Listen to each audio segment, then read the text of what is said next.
In the movie Yesterday, the protagonist wakes up and he finds out that the world has completely forgotten about the Beatles. They've been erased from memory.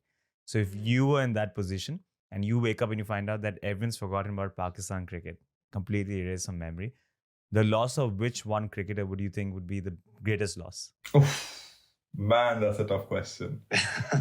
Oh, I don't know why you thought this was going to be a show of easy questions. see, it could be an easy question, but then once I start thinking about it, then we're going to read tough question. My first instinctive answer would be Wasim Akram. I grew up idolizing him, watching him, banking on him, hoping that he would do something always, and it was always, whenever, as a fan growing up, whenever Wasim Akram was around, we were always like, okay, Wasim will handle this, so he was a banker. You relied on Wasim Akram, and he always pulled through. And he was, of course, with it, he was a magician with what he did, and he was, he was cool, and he was good looking, and he was tall, and got an earring in the mid-90s, and we were like, whoa, man, what Pakistani cricketer goes out and gets an earring? Like, we were like, what's going on there? Started playing golf at an early age. We were like, oh, okay, so he's fairly global. And I feel like if I had been born 10 years earlier, I probably would have said Imran Khan.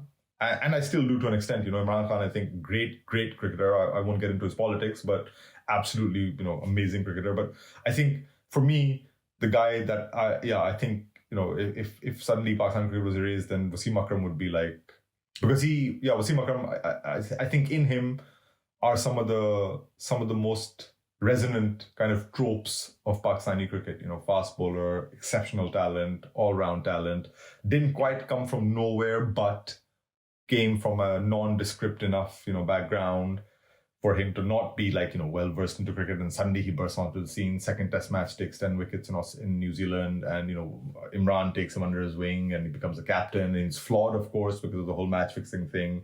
So I think, Wasim was just one of those guys who I think through him you can learn a lot about Pakistan cricket, and thus you can learn a lot about Pakistan and the way it is. So I think he would be, for me at least, he would be big. But somebody will beat me over the head and say, well, how dare you not say Shahid Afridi or Javed Mirdad or this guy or that guy or Imran himself or Kardar, Abdul Hafiz Kardar, we never talk about, but the guy pretty much created Pakistan cricket, and helped a lot in the building of Pakistan itself and stuff. So too many, but I think if I had to stretch out on a limb, I would say Wasim Akram.